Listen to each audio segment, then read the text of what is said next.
இன்டர்நெட்ல இப்போ ஒரு புதுவிதமான ரொம்பவே ஆச்சரியமான ஒரு ட்ரெண்ட் போயிட்டு இருக்கு. அதுவும் எங்கிருந்து வருதுன்னு கேட்டீங்கன்னா, ரொம்ப அமைதியான ஒரு யூடியூப் வீடியோல இருந்து. அதோட பேரு தேசி கிப்லி.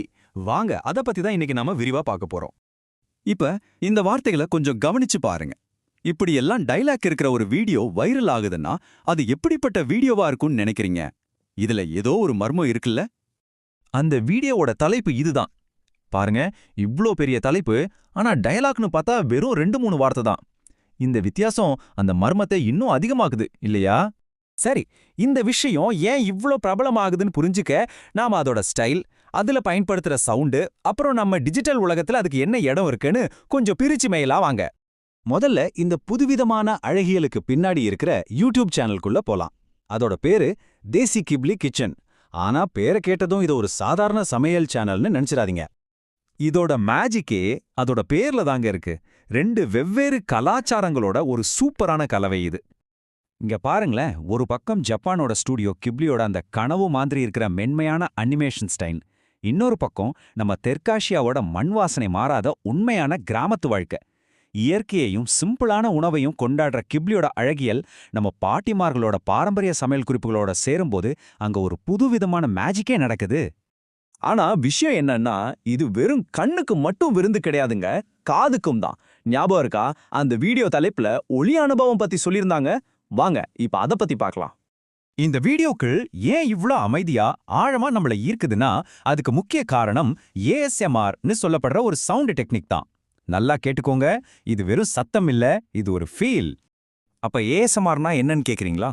சிம்பிளா சொல்லணும்னா அது ஒரு மாதிரி பிரெயின் மசாஜ் மாதிரி.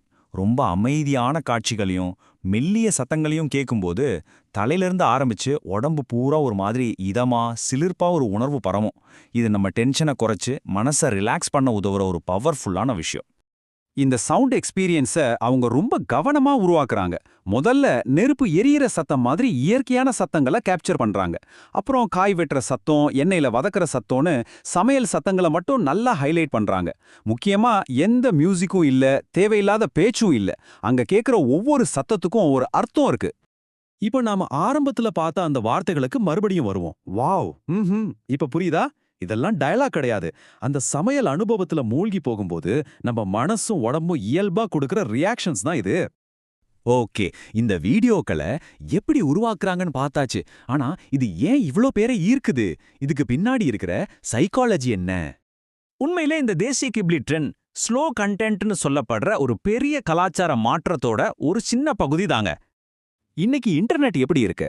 வேக வேகமா தகவல்கள், நொடிக்கு நொடி புதுசு புதுசா ட்ரெண்ட்ஸ்.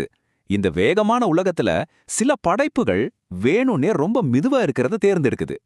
அவசரப்படாம நிதானமா ஒவ்வொரு நொடியையும் அனுபவிச்சு ரசிக்கிறதுக்காக உருவாக்கப்படுறது தான் இந்த ஸ்லோ கண்டென்ட் அல்லது மெதுவான உள்ளடக்கம்.